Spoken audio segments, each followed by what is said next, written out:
Pictures பேனரில் நடிகர் PS Veerappa தயாரித்து இயக்குனர் K சங்கர் இயக்கிய மாபெரும் வெற்றி படம் ஆலயமணி.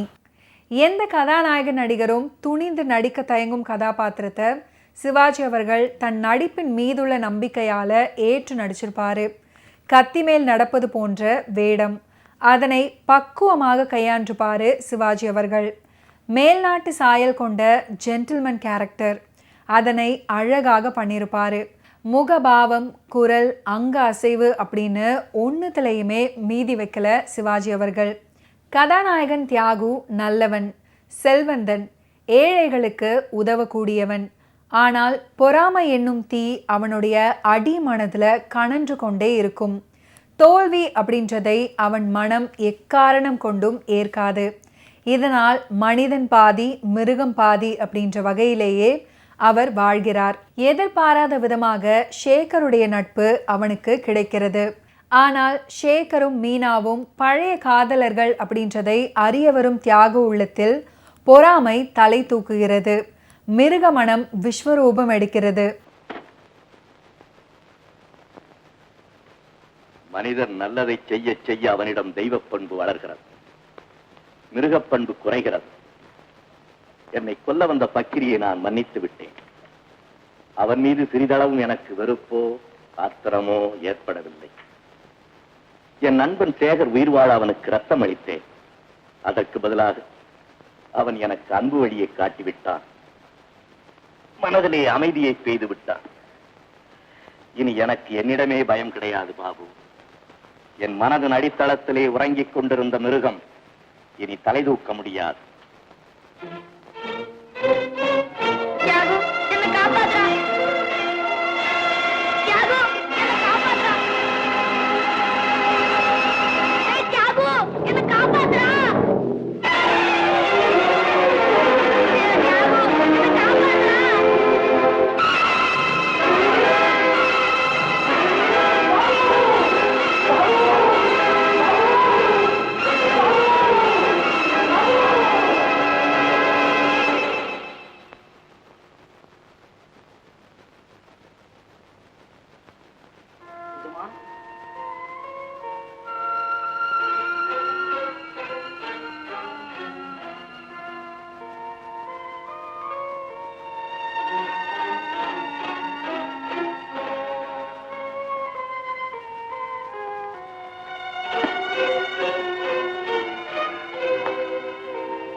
சேகர் ஐயாவோட அம்மாவுக்கு உடம்பு சரியில்லைங்களா? அதை சொல்லத்தான் வந்தேன்.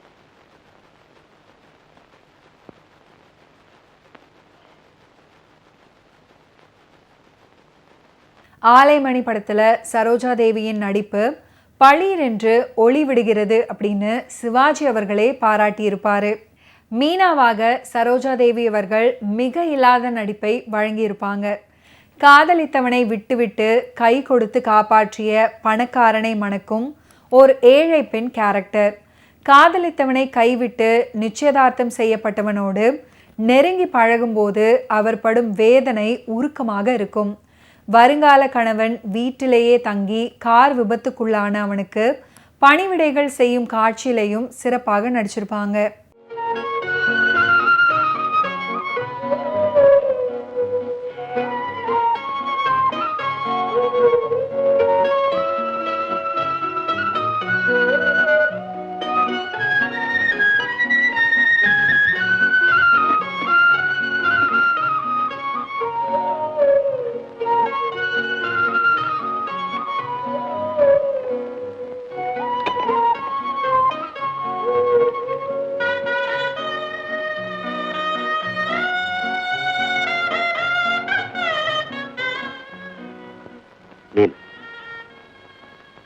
என்னால் உனக்கு எவ்வளவு கஷ்டம்.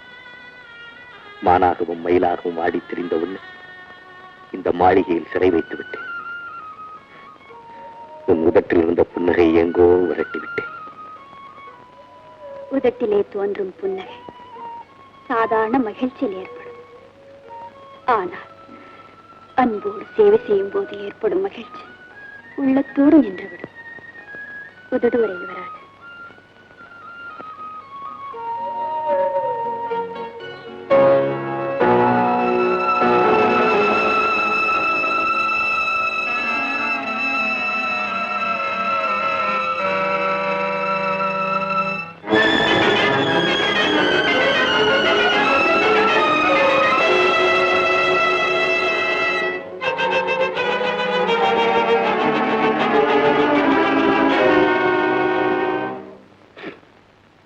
இனிமேல் இதுதான் என்னுடைய கால்கள். கவலைப்படாதீங்க, சீக்கிரம் குணமாயிடும்.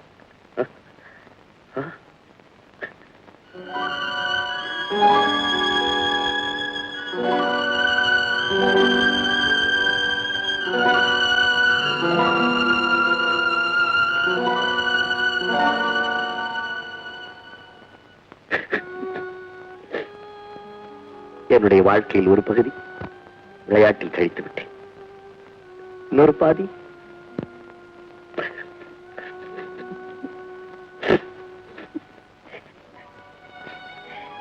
மந்திரி, சேனாதிபதி, என்னை அந்த சிம்மாசனத்தில் அமரச் செய்யுங்கள்.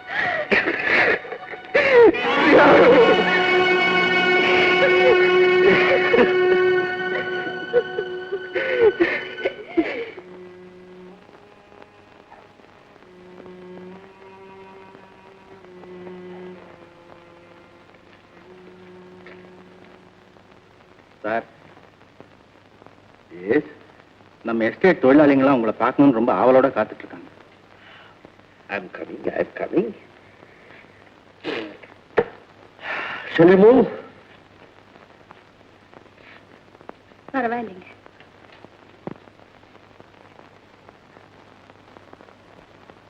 சரோஜா தேவி சிவாஜி வரையும் சித்திரத்துக்கு போஸ் கொடுக்கும் காட்சி படத்துல அழகாக அமைஞ்சிருக்கும். எழில் பொங்கும் தோற்றத்துடன் சகுந்தலை வேடத்துல சரோஜா தேவி அவர்கள் பொருத்தமாக இருப்பாங்க. அப்பொழுது தியாகு கேரக்டர் பாடும் கல்லெல்லாம் மாணிக்க கல்லாகுமா அப்படின்னும் பாட்டு இனிமையாக ஒலிக்கும். கல்லெல்லாம் மாணிக்க கல்லாகுமா, கலையெல்லாம் கண்கள் சொல்லும் கலையாகுமா. இந்த பாடல் சிவாஜி அவர்களுடைய நடிப்பும் சரோஜா தேவி அவர்களுடைய நாணம் கலந்த நடனமும் படத்தின் காட்சி அமைப்பும் நம்மை என்னவோ செய்யும். முக்கியமாக பாடலின் நடுவே வருகிற ஹம்மிங் நம்மை மயக்கி போடும். டிஎம்எஸ் தன்னுடைய குரலால் காதல் சொல்லியிருப்பாரு, கண்ணதாசனும் தான். பின்னணி குரல்ல பேக்ரவுண்ட் வாய்ஸ்ல ஹம்மிங்களுக்கு பிள்ளையார் சுழி போட்ட முதல் படம் ஆலயமணி திரைப்படம். கல்லெல்லாம் மாணிக்க கல்லாகுமா டூயட்ல எல்ஆர் ஈஸ்வரியின் ஹம்மிங் ஒலிக்கும். சரோஜா தேவி அவர்களுக்கு எல்ஆர் ஈஸ்வரி பாடிய சூப்பர் ஹிட்டான முதல் பாடலும் இதுதான்.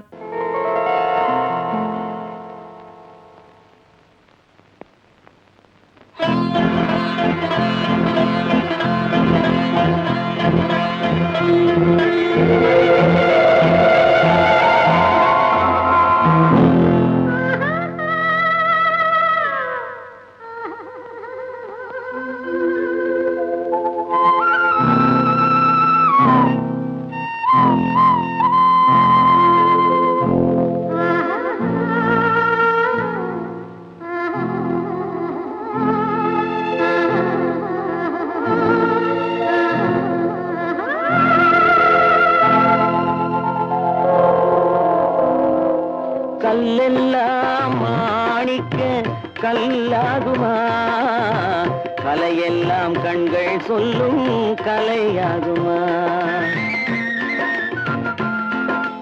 கல்லெல்லாம் மாணிக்க கல்லாகுமா, கலையெல்லாம் கண்கள் சொல்லும் கலையாகுமா.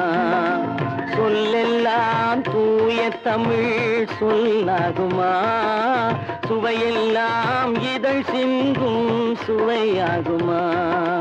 சொல்லெல்லாம் தூய தமிழ் சொல்லாகுமா, சுவையெல்லாம் இதழ் சிந்தும் சுவையாகுமா.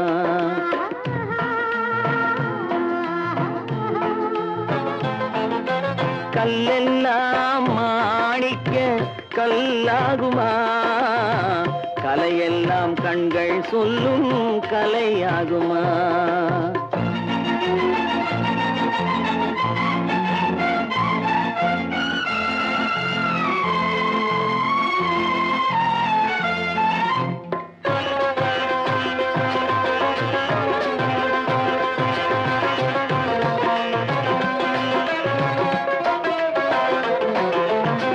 கன்னித்தமிழ் தந்ததொரு திருவாசகம், கல்லை கனி ஆக்கும் உந்தன் ஒரு வாசகம். கன்னித்தமிழ் தந்ததொரு திருவாசகம், கல்லை கனி ஆக்கும் உந்தன் ஒரு வாசகம். உண்டென்று சொல்வதுந்தன் கண்ணல்லவா, வண்ண கண்ணல்லவா.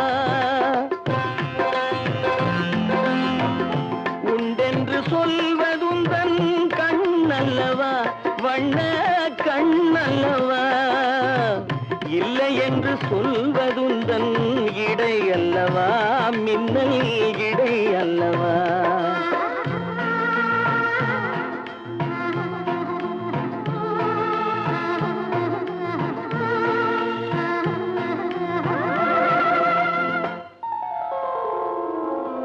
கல்லெல்லாம் மாணிக்க கல்லாகுமா, கலையெல்லாம் கண்கள் சொல்லும் கலையாகுமா.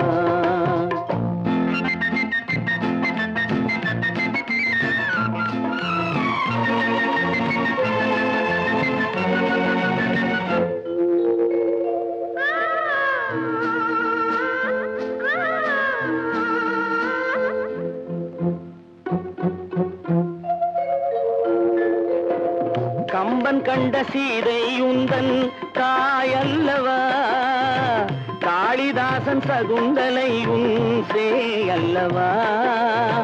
கம்பன் கண்ட சீதை உந்தன் தாயல்லவா, காளிதாசன் சகுந்தலை உன் சேயல்லவா. அம்பிகாபதி அணைத்த அமராவதி மங்கை அமராவதி. அம்பிகாபதி அணைத்த அமராவதி மங்கை அமராவதி. சென்ற பின்பு பாவலர்க்கு நீ ஏகதி, என்றும் நீ ஏகதி.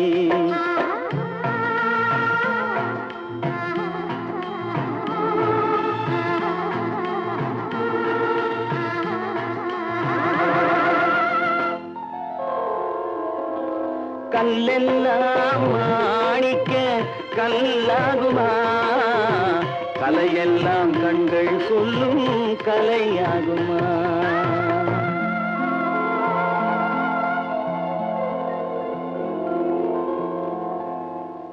சிவாஜி அவர்களுக்கு இணையாக SS ராஜேந்திரன் சற்றும் குறையாமல் நடிச்சிருப்பாரு.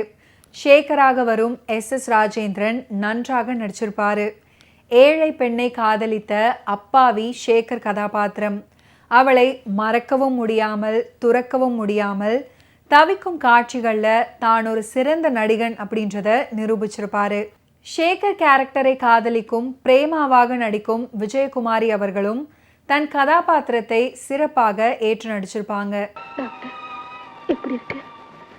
அதிக ரத்தம் சேதமாயிருக்கு, உடனடியாக ரத்தம் செலுத்தியாகும். அது இப்ப எப்படி முடியும் டாக்டர்? மெட்ராஸ் பிளட் பேங்க்ல தான் ரத்தம் வரவழைக்கணும். அதுவரையிலும் தாங்காது. இப்பவே ரத்தம் செலுத்தியாகும். என்ன செய்யலாம்?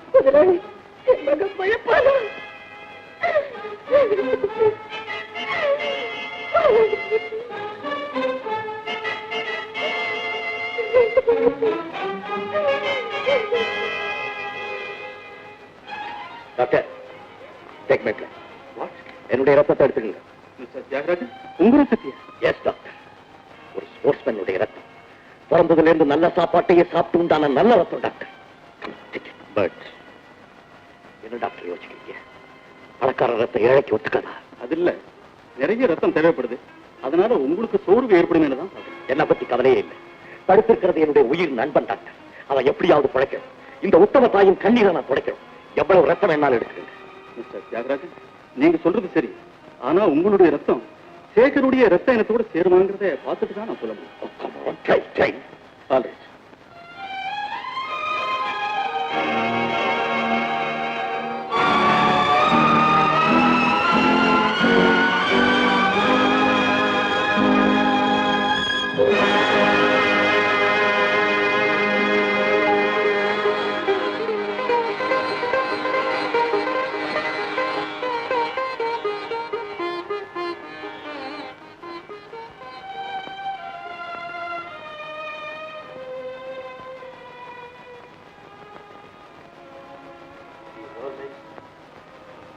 முதலாளி, ஆரம்பத்துல இருந்து இவனை படிக்க வச்சு வாழ்வழித்தது நீங்கதான்.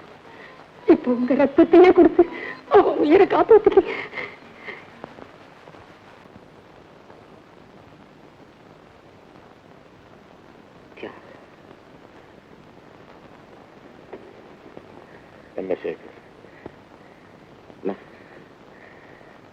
உனக்கு என்ன கைமாறு செய்ய போற? கைமாறு பைத்தியக்கார. இன்பத் தரும் முழு நிலா, வெப்பத்தால் நம்மை வாழ வைக்கும் சூரியன், காலம் தவறாமல் பொழியும் மழை, இவைகளெல்லாம் கைமாற எதிர்பார்த்தா இயங்குகிறது. இயற்கையின் ஒரு அங்கமான மனிதன் மட்டும்தான் கைமாற எதிர்பார்த்து காரியம் செய்கிறான். ஆண்டவன் சிலருக்கு மட்டும் ஏன் செல்வம் கொடுத்திருக்கிறான் தெரியுமா? அதை அவன் மற்றவர்களுக்கு கொடுக்கிறானா என்பதை பார்ப்பதற்காகத்தான். சேகர், வாழ்க்கையில் பிறரிடம் வாங்குவோன் மட்டும் இன்பம் அடைகிறான் என்று நினைக்காதே. கொடுப்பவன் தான் அவனை விட இன்பம் அடைகிறான். அந்த இன்பம் தான் அவன் பெரும் கைமாறு. இதை நான் எப்போதும் மறக்கவே மாட்டேன். எதிர்காலத்தில் நானும் கைமாறு கருதாத டாக்டராகவே இருப்பேன். Very good doctor.